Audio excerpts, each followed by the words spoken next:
Did you know that Gandhi, the revered symbol of peace, was once thrown off a train? Yes, indeed. Before he became the icon of non-violence and civil rights, he was Mohandas Karamchand Gandhi, a young and fiery lawyer making his way in South Africa.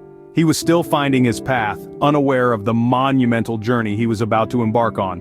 One fateful day in the late 19th century, he found himself in a first-class train compartment, a rightful ticket holder.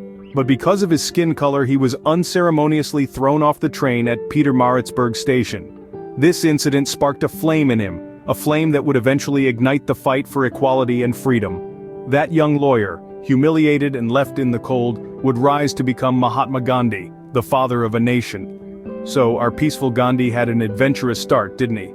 Imagine being known as a pacifist but leading one of the greatest political revolutions in history. Sounds contradictory, right? Well, let's dive right in.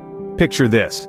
It's the early 20th century, and the great land of India, with all its cultural richness and diversity, is under the oppressive rule of the British Empire.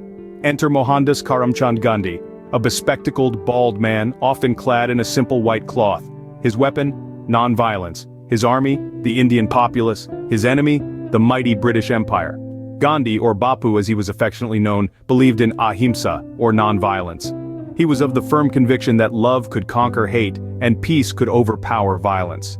This philosophy wasn't just about abstaining from physical violence, it extended to words and thoughts too. He believed in the power of the passive resistance, a concept that was as radical as it was effective. One of Gandhi's most iconic acts of peaceful protest was the Salt March. In a move that could be straight out of a satirical comedy, he and thousands of Indians walked over 200 miles to the Arabian Sea just to make their own salt. Why? Because the British had monopolized salt production and imposed heavy taxes. It was civil disobedience, Gandhi style. But Gandhi's influence didn't stop at the borders of India. His philosophy and methods found a follower in a young Baptist minister from the United States, Dr. Martin Luther King Jr. Inspired by Gandhi's non-violent approach, King became a pivotal figure in the American civil rights movement, championing equality through peaceful protest. As we can see, Gandhi's pacifism wasn't about avoiding the fight, it was about changing the rules of the fight. It was about proving that you don't need to raise your fists to win a battle, but rather your voice and collective will. Who knew that a pinch of salt could shake an empire? Only in Gandhi's world.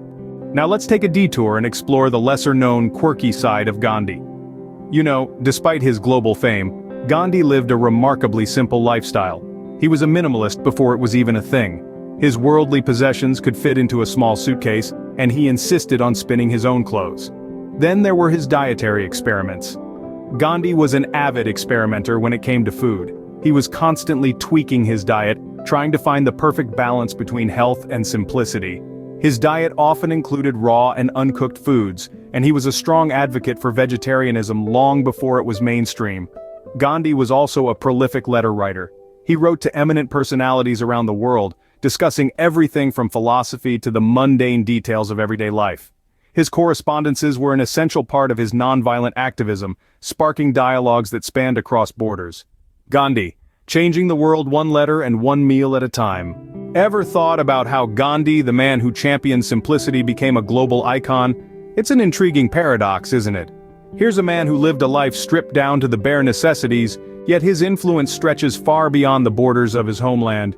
He didn't live in grand palaces, nor did he wear extravagant clothes.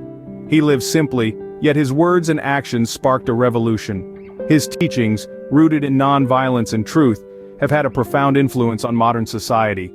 They've shaped movements for civil rights and freedom across the globe.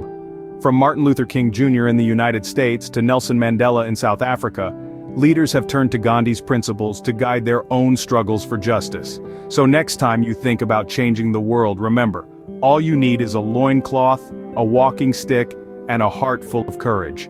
Or at least, that's what worked for Gandhi.